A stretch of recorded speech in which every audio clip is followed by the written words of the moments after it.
नमस्कार, रीवा 24 के आज के अंक में आपका स्वागत है। पहले डालते हैं एक नजर आज की प्रमुख खबरों पर। पिता की जान बचाने 15 वर्षीय मासूम की गई जान। आपसी रंजिश में महिला को मारी गोली। मकान मालिक ने महिला किराएदार को जमकर पीटा, नहीं हुई कोई कार्यवाही। और 10 वर्षीय मासूम के साथ बलात्कार का मामला आया सामने, पुलिस जांच में जुटी। इन खबरों को आगे हम विस्तार से देखेंगे। मकान मालिक द्वारा एक महिला के साथ जमकर मारपीट की गई, उसके बाद भी कोई कार्यवाही नहीं होने पर आज महिला आईजी कार्यालय पहुंची और उचित कार्यवाही की मांग की है। अमरपाटन से आई महिला सरोज कुशवाहा ने बताया कि उसके पति बाहर रहते हैं और वो अमरपाटन के प्राइवेट स्कूल के पास किराए से रहती है, जहां मकान मालिक पंकज पटेल और ललिता पटेल ने उसके साथ मारपीट की है। सरोज ने बताया कि उसे बुरी तरह घसीटा गया, जिसके कारण उसे गंभीर चोटें आई हैं। बच्चे रोते रहे, लेकिन उसके मकान मालिक का दिल नहीं पसीजा। वहीं इस दौरान ओबीसी महासभा के पप्पू कनौजिया भी साथ में उपस्थित रहे। उन्होंने कहा कि प्रशासन कोई कार्यवाही नहीं करता तो बड़ा आंदोलन किया जाएगा। अमरपाटन थाना अंतर्गत था केस हुआ था। ये सरोज कुशवाहा जी हैं, ये पंकज पटेल के किराए से रहती थी। तो इनको जबरदस्ती घर से निकाला जा रहा था और मारा पीटा जा रहा था। और इनके पति जो कि बाहर रहते हैं और ये बच्चों के साथ अकेली रहती थी। तो इस कारण से जब इनकी ना अभी तक आज 15-20 दिन हो गया घटना होने के बाद भी ना इनका कहीं तक कार्रवाई हुई, ना प्राथमिक दर्ज हुआ।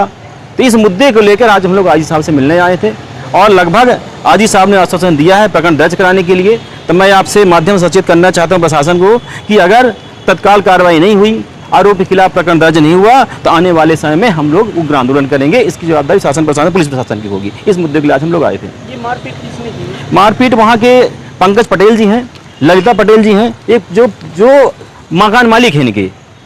और इन्होंने, हम कहते हैं कोई ठीक है, कोई घर में रहता, आप शांति तरीके से घर से निकाल सकते थे या कह सकते थे अल्टीमेटम देके, लेकिन मारने की आवश्यकता थी। इसलिए हम लोग चाहते हैं कि थोड़ा प्रकरण दर्ज हो और ऐसा दबाव है शासन का, जो कि कहने का मतलब कि वहाँ वकालत का फायदा उठा रहे हैं। एक राम पटेल जी हैं, उनका दबाव इतना ज़्यादा है कि इस तरह प्रकरण दर्ज नहीं हुआ। और कई 2 बार दूरी में हमने टीआई साहब से बात की, उन्होंने माने एमएलसी रिपोर्ट नहीं आई। हम कहते हैं कोई चीज़ घटना हो गई है तो आप प्रकरण दर्ज करना प्राथमिक होना चाहिए। आज 26 तारीख के बाद आज 11 तारीख हो रही है, मतलब 15 से 20 दिन हो रहे हैं। 20 दिन से अभी तक प्रकरण दर्ज नहीं हुआ। इसलिए आज हम लोग आईजी साहब से मिलने आए थे।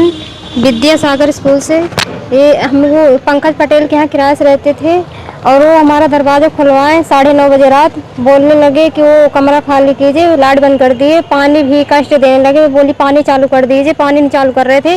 बोली हमारे घर से भाग जाओ। फिर मतलब बदतमीजी करने लगे, गाली गलौज देने लगे, धमकी देने लगे, हम सरकारी वकील हैं, कुछ ना कर पाएगी, मारा चौधरी ऐसा वैसा। फिर मार दी, टांगी मार दी तो सिर फट गया, मैं बेहोश हो गई। तो कड़हेल के मतलब बाथरूम में कराए थे, पूरा ब्लड बह रहा था, मेरे बच्चे रो रहे थे दोनों। बगीचे में आम बिनने गई 10 साल की बच्ची से दुष्कर्म की घटना सामने आई। बैकुंठपुर थाना अंतर्गत आरोपी शैलेश गौतम के बगीचे में पीड़ित बच्ची अपने साथियों के साथ आम बिनने गई थी। इसी दौरान शैलेश वहां पहुंच गया। बाकी बच्चे तो भाग निकले, लेकिन पीड़ित बच्ची पकड़ में आ गई, जिसे आरोपी ने पहले जमकर डांटा, बाद में उसे मेड़ के किनारे ले जाकर दुष्कर्म किया। बच्ची ने घर पहुंचकर पूरी घटना परिजनों को बताई, जिसके बाद थाने में शिकायत दर्ज कराई गई। पुलिस ने मामले को गंभीरता से लेते हुए तत्काल आरोपी को गिरफ्तार कर लिया है। वहीं पीड़िता का मेडिकल कराकर पुलिस आगामी कार्यवाही में लग गई है। क्या घटना? ये कल बैकुंठपुर थाने में रिपोर्ट आई थी कि एक 10 वर्षीय बच्ची जब अन्य बच्चों के साथ आम वगैरह पीने वगैरह गई थी, उसी समय एक जो आरोपी है शैलेश गौतम, उसने इस बच्ची के साथ गलत काम किया है और जिसके आधार पर इसमें हमने 376 पॉक्सो एक्ट और अन्य धाराओं में इसमें कायमी करके और जो आरोपी है उसको अभिरक्षा में लिया गया है। उससे पूछताछ चल रही है, बच्ची का मेडिकल कराया गया है और जैसे हमने साक्ष्य पाए रहेंगे उस हिसाब से अगले इन्वेस्टिगेशन को किया। पिता की जान बचाने 15 वर्षीय मासूम ने अपनी जान की कुर्बानी दे दी। देवलोन के मगरहटा गांव में रहने वाले मोहम्मद आसिफ ने बताया कि उनका 15 वर्षीय बेटा अरमान उनके साथ सो रहा था। अरमान की अचानक नींद खुली तो देखा कि जहरीला सांप उसके पिता के ऊपर बैठा हुआ है। जैसे उसने सांप को देखा तो बिना वक्त गंवाए उसने सांप को हाथ से पकड़कर फेंकने की कोशिश की, लेकिन सांप ने उसे डस लिया। सांप जहरीला था, जिससे उसकी हालत बिगड़ गई।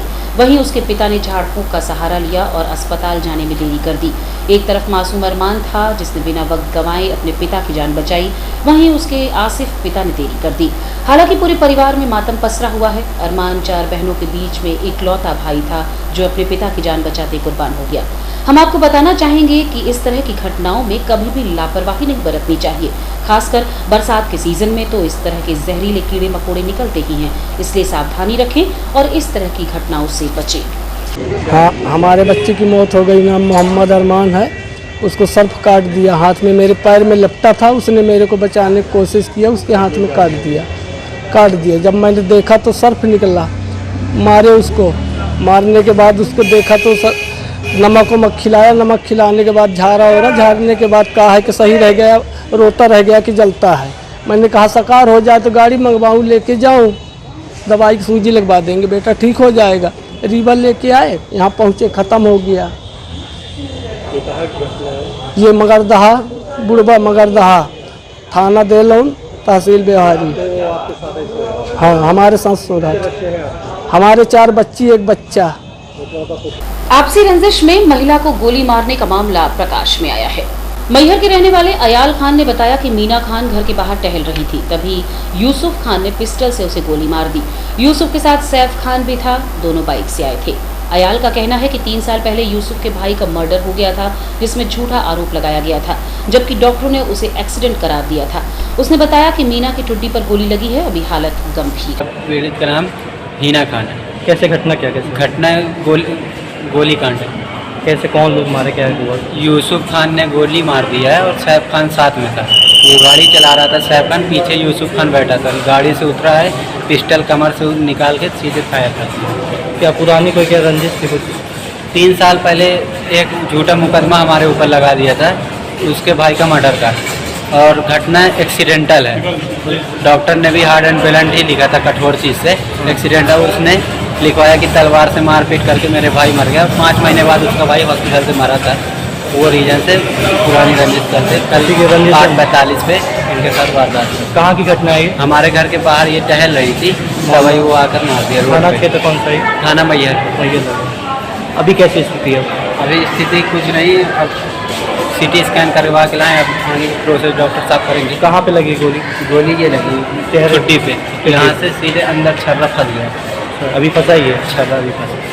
नियमितीकरण एवं मानदेय में बढ़ोतरी की मांग को लेकर सैकड़ों दैनिक वेतनभोगी कर्मचारियों ने आज महापौर के नाम नगर निगम आयुक्त को ज्ञापन पत्र सौंपा है। नगर निगम के सैकड़ों दैनिक वेतनभोगी कर्मचारियों ने आज महापौर के नाम नगर निगम आयुक्त को ज्ञापन पत्र सौंपा है, जिसमें उन्होंने अपनी 1 सूत्रीय मांग नियमितीकरण एवं मानदेय में बढ़ोतरी का पत्र सौंपा है। मांग पूरी न होने पर उग्र आंदोलन की चेतावनी भी दी गई है। बता दें, पिछले 10 से 15 वर्षों से मस्टर रोल कर्मचारी नगर निगम में कार्य कर रहे हैं। कई बार अपनी मांगों को लेकर ज्ञापन पत्र सौंप चुके हैं, लेकिन आज तक कोई भी निराकरण नहीं हुआ है। हम सभी लोग नगर निगम में कई वर्षों से मास्टर रोल पर कार्यरत हैं और हमारी केवल एक सूत्री मांग है कि हम सभी को नियमित किया जाए और शासन से जो नियमित कर्मचारियों को सुविधाएं मिलती हैं वो हमको भी मिले। क्या नाम है आपका और रावेंद्र मिश्रा। हम कंप्यूटर ऑपरेटर हैं। क्या नाम पता है? रावेंद्र मिश्रा। ये मांग कब से की है आपने? ये मांग हम लोग पहले भी कर चुके हैं, लेकिन अभी इस बार समूह में एकत्रित होके, पहले हम लोग अलग अलग किए थे तो उस पर कोई कार्रवाई नहीं हो पाई थी। तभी हम लोग सब लोग एकजुट होके चाहते हैं कि निरंतर 10 साल 15 साल हो रहे हैं लोगों को काम करते, तो हम लोगों को भी नियमित किया जाए और शासन की जो लाभ हैं मिलते हैं नियमित कर्मचारियों को, वो हम लोगों को भी दिए जाएं। अगर मांगे नहीं मानी जाती तो क्या एक्शन रहेगा? अगर मांगे नहीं पूरी होती हैं तो फिर हम लोग समूह में इकट्ठा होकर आंदोलन करेंगे। यही क्या विषय है?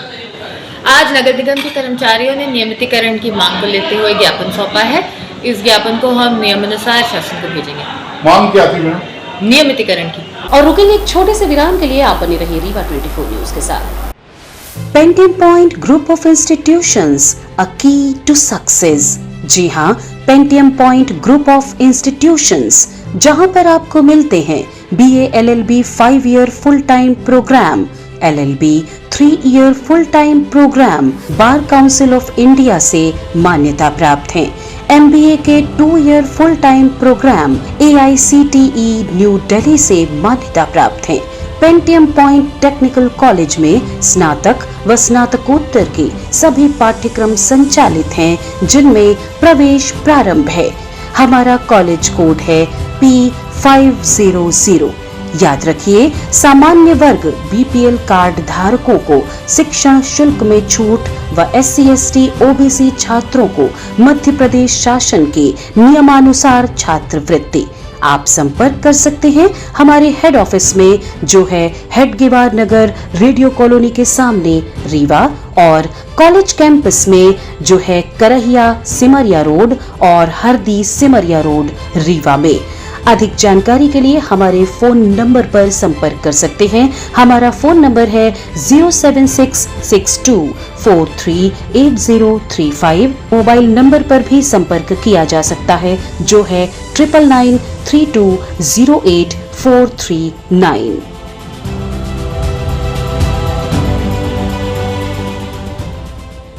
मूलभूत समस्याओं को लेकर वार्ड क्रमांक 9 अनंतपुर के रहवासियों ने मीडिया के माध्यम से अपनी व्यथा सुनाई। रीवा में 2 दिन की बरसात में ही नगर निगम क्षेत्र के सभी वार्डों के हाल बेहाल हो गए हैं। जल भराव की स्थिति यह है कि पानी रुकने के बाद भी लोग अपने घरों में कैद हो गए हैं। ऐसा ही एक नजारा रीवा नगर निगम क्षेत्र के वार्ड क्रमांक 9 में देखने को मिला, जहां बारिश बंद हो जाने के बाद भी लोग अपने घर से निकलने के लिए जद्दोजहद करते नजर आए। स्थानीय लोगों ने बताया कि अपनी समस्याओं को लेकर कई बार नगर निगम सहित स्थानीय विधायक से शिकायत कर चुके हैं, लेकिन अभी तक निराकरण नहीं हुआ। बारिश आते ही चारों ओर जल भराव की स्थिति निर्मित हो गई। स्थानीय लोगों ने कहा कि यदि रोड नहीं बनेगी तो इस बार वोट भी नहीं मिलेगा। क्या समस्या? वार्ड क्रमांक 9 पड़ता है। हमारे यहाँ रोड की समस्या बहुत ज़्यादा है और लाइट के खंभे नहीं हैं, जहाँ से सभी को टीसी कनेक्शन लेके काम चलाना पड़ रहा है। और बच्चों को लेने हम लोग को जब आते हैं तो कम से कम आधा किलोमीटर दूर जाके वहाँ हमारा ऑटो आता है। हम लोग को कोई भी समस्या हो, हम घर छोड़ के, छोटे बच्चों को छोड़ के वहाँ पे लेने जाते हैं। अब यहाँ पीछे आप देख ही रहे होंगे, इतना पानी भरा है, यहाँ से कैसे बच्चे निकलेंगे।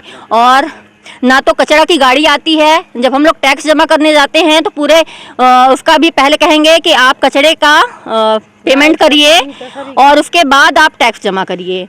कभी भी कचरे की गाड़ी यहाँ पे नहीं आती है। और रोड है तो आप देख ही रहे हैं कि यहाँ पे किस तरह है, खंबे नहीं है। लो वोल्टेज के लिए हम लोगों ने इतनी बार शिकायत की, 181 में भी शिकायत की, जो यहाँ का 1920 जो होती शिकायत नंबर, उसमें भी हम लोगों ने शिकायत किया, पर कोई भी निराकरण नहीं हुआ। उनसे बार बार फ़ोन में यही कहा जाता है 1 महीने से आपका निराकरण हो गया है, पर यहाँ कोई भी बिजली विभाग का अधिकारी एक बार देखने नहीं आ रहा है कि हमारे यहाँ पे लो वोल्टेज कहाँ पे है, किसने कंप्लेन की। बस वहाँ से फ़ोन में निराकरण हो जाता है। क्षेत्र है और क्या समस्या आ रही है? ये अनंतपुर है, वार्ड नंबर 9 आता है और ये लगभग 10 साल से पुरानी कॉलोनी हो चुकी है। और यहाँ पर अभी भी जो मूलभूत सुविधाएं हैं उसकी अभी भी बहुत सारी कमियां हैं, जैसे कि पानी के लिए भी कुछ रास्तों में पानी नहीं है और लाइट के लिए खंभे नहीं हैं। साथ साथ जो आज इस बरसात में आवश्यकता है रोड के लिए, जिसके कारण आज जो भी समस्याएं यदि किसी के घर में आ जाती हैं तो वो कहीं भी निकल नहीं सकता है। तो वो परिस्थिति को देखते हुए कम से कम प्रशासन को इन सब चीज़ों पर ध्यान देना चाहिए और इसको हमारे लोगों की जो समस्याएं हैं उस पर कुछ ना कुछ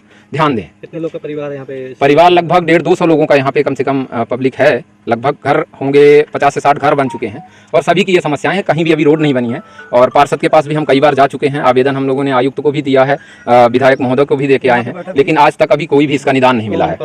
पार्षद हैं सतीश सिंह पार्षद हैं।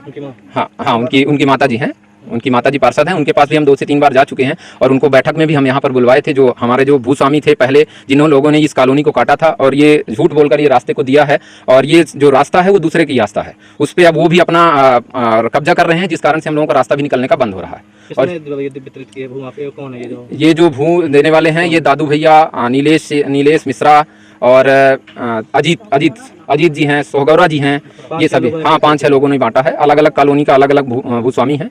इन सभी लोगों ने इस तरह से कारनामा किया। हाँ, सभी लोगों ने पूरा टैक्स जमा किया है। मंजूरी लेने के बाद सभी लोगों ने घर बनाया है और कॉलोनी बसाई गई है। महापौर जी को सारे आवेदन हमने दिए हैं। एक बार मैं इंटरेक्ट भी हुआ, फोन भी करके बात किए हैं और कैंप भी जो अभी नगर निगम का लगाया गया था, मुख्यमंत्री के जो एक दिवसीय जो भी समस्या सुनने का वो था, उसमें हम लोगों ने सभी आवेदन दिया है। हर एक लाइन से एक आवेदन पड़े हुए हैं वहाँ पर भी। नर्सेज एसोसिएशन मध्य प्रदेश के रीवा शाखा द्वारा आज एक पत्रकार वार्ता का आयोजन किया गया। पत्रकार वार्ता के दौरान पदाधिकारियों ने बताया कि न्यायालय के हस्तक्षेप एवं निर्देशित किए जाने के बावजूद नर्सों की उचित मांगों का निराकरण नहीं किया गया है। बताया गया कि 30 जून 2021 को अपनी न्यायोचित 14 सूत्रीय मांगों को लेकर प्रदेश भर की 50,000 नर्सेस के साथ आंदोलन जारी था। इसी दौरान न्यायालय के हस्तक्षेप के बाद आंदोलन 7 अगस्त 2021 को वापस ले लिया गया। अब क्योंकि मामला 13 जुलाई को फिर से खुलने जा रहा है, लेकिन तब से अब तक सरकार द्वारा कोई कार्यवाही नहीं की गई। सरकार की मनमानी को लेकर घेरते हुए एसोसिएशन के पदाधिकारियों ने पत्रकार वार्ता करते हुए बताया, पूरे मध्य प्रदेश में आज हमारी नर्सें जो है तो 11,720 के बैनर तले प्रेस वार्ता का आयोजन किया है, जिसमें इसके माध्यम से सरकार को संदेश देना है कि नर्सें अपने अधिकार के लिए रोड में आने को तैयार हो चुकी हैं। तो इसमें मैं ये कहना चाहती हूँ कि जून जुलाई 2021 में जब हमने पूरे मध्य प्रदेश में आंदोलन किया था तो हमारी 14 सूत्री मांगें थी। उस मांगों को लेकर हमने 7 दिन तक आंदोलन किया। माननीय हाई कोर्ट की मध्यस्थता के बाद हमारा आंदोलन समाप्त हुआ और समाप्त होते ही कोर्ट ने एक जजमेंट दिया था कि मध्य प्रदेश सरकार और हमारे नर्सेस के पदाधिकारी सामूहिक रूप से एक कमेटी का गठन करके और इस मुद्दे को 60 दिवस के अंदर निराकरण करेंगे। किंतु मध्य प्रदेश सरकार ने कमेटी का गठन नहीं किया और ना ही वो हमारा निराकरण किया। इसलिए सितंबर 2021 में हमने कंटेम्प्ट ऑफ कोर्ट लगाया। वो कोर्ट का प्रकरण लंबित है और परसों यानी 13 जुलाई को उसमें एक जजमेंट आना है, जिसमें प्रमुख सचिव स्वास्थ्य विभाग के सचिव को बुलाया गया है। 13 तारीख के जजमेंट को हमें सुनना है और देखना है कि सरकार हमारा पक्ष किस रूप में रखती है, हमें उसमें सफलता मिलती है अथवा नहीं मिलती है। इसी के परिप्रेक्ष्य में आज प्रेस वार्ता हुई है। कल 12 जुलाई को कमिश्नर साहब के माध्यम से मध्य प्रदेश सरकार के मुख्यमंत्री, स्वास्थ्य मंत्री, चिकित्सा शिक्षा मंत्री, स्वास्थ्य मंत्री, हमारे डायरेक्टर ऑफ मेडिकल एजुकेशन, स्वास्थ्य विभाग के डायरेक्टर, इन सभी को ज्ञापन सौंपेंगे और रुकेंगे एक छोटे से विराम के लिए। आप बने रहिए रीवा 24 न्यूज के साथ। हड्डी जोड़ एवं रीढ़ रोग तथा स्त्री रोग एवं प्रसूति रोग का इलाज एक ही छत के नीचे। विघ्नहर्ता hospital and trauma centre, hotel landmark के पास, रतहरा, रीवा। डॉक्टर संतोष सोनी, पूर्व चिकित्सक, बॉम्बे हॉस्पिटल, मुंबई। हड्डी जोड़ एवं रीढ़ रोग विशेषज्ञ, छोटे चीरे एवं दूरबीन विधि द्वारा हाथ तथा पैर की हड्डियों का ऑपरेशन। गठियाबात, जटिल एवं बिगड़े हुए फ्रैक्चर का बेहतर इलाज करते हैं डॉक्टर संतोष सोनी। विघ्नहर्ता हॉस्पिटल ट्रॉमा सेंटर में ही स्त्री एवं प्रसूत रोग विशेषज्ञ डॉक्टर शैलजा सोनी भी उपलब्ध हैं, जिनकी देखरेख में नॉर्मल डिलीवरी, सिजेरियन ऑपरेशन एवं बच्चेदानी से संबंधित ऑपरेशन की बेहतर सुविधा। संतानहीन दंपत्ति तत्काल संपर्क करें।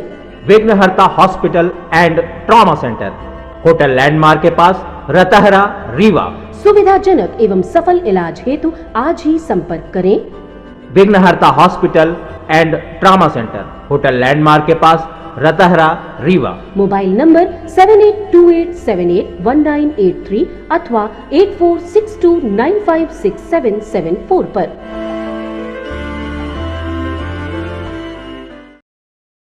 पर्यटन विकास की व्यूह रचना पुस्तक का किया गया विमोचन। शहर के ठाकुर रणवत सिंह महाविद्यालय रीवा के भूगोल विभाग के सेवानिवृत्त प्राध्यापक डॉक्टर चंद्रमणि प्रसाद तिवारी रचित पुस्तक पर्यटन विकास की व्यूह रचना का विमोचन एक सादे समारोह में उन्हीं के गुरु व सेवानिवृत्त प्राचार्य डॉक्टर बीएमपी शर्मा के मुख्य आतिथ्य एवं पूर्व प्राचार्य डॉक्टर सेवाराम त्रिपाठी की अध्यक्षता में संपन्न हुआ।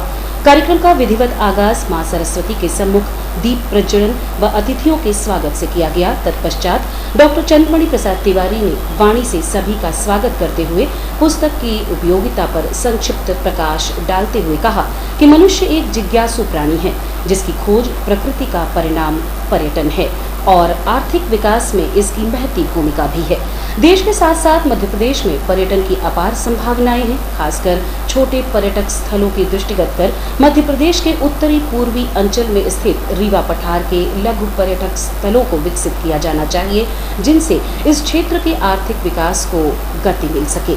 मुख्य अतिथि और अध्यक्ष की आसंदी से बोलते हुए विद्वान द्वय ने पुस्तक पर सूक्ष्म रूप से पर्यटन के विकास पर महत्ता से संदर्भित विभिन्न पहलुओं पर अपने विचार व्यक्त किए। इस गरिमामय कार्यक्रम में doctor Srinivas Mishra, Shri DPS Tiwari, doctor SP Singh, doctor Sushila Dubey, doctor SP Pandey ने भी पुस्तक के बारे में अपने उद्गार व्यक्त किए। कार्यक्रम में मुख्य रूप से डॉक्टर राम प्रकाश चौबे, पत्रकार महासंघ के प्रांतीय अध्यक्ष पुरुषोत्तम मिश्र, प्रांतीय प्रवक्ता दिलीप त्रिपाठी, डॉक्टर उमाकांत द्विवेदी, RD मिश्र, डॉक्टर RP सिंह आदि उपस्थित रहे। कार्यक्रम का संचालन समाज सेवी डॉक्टर मनोज पाठक ने किया व कार्यक्रम के अंत में सभी का आभार डॉक्टर ब्रह्मश्री तिवारी द्वारा किया गया। रीवा शहर के रमा गोविंद पैलेस स्थित अग्रसेन बुक डिपो में छापामार कार्यवाही करते हुए अग्रसेन बुक डिपो को सील कर दिया गया। आज की खबरों में बस इतना ही। नई खबरों के साथ कल होंगे पुनः उपस्थित। अब दीजिए इजाजत। नमस्कार।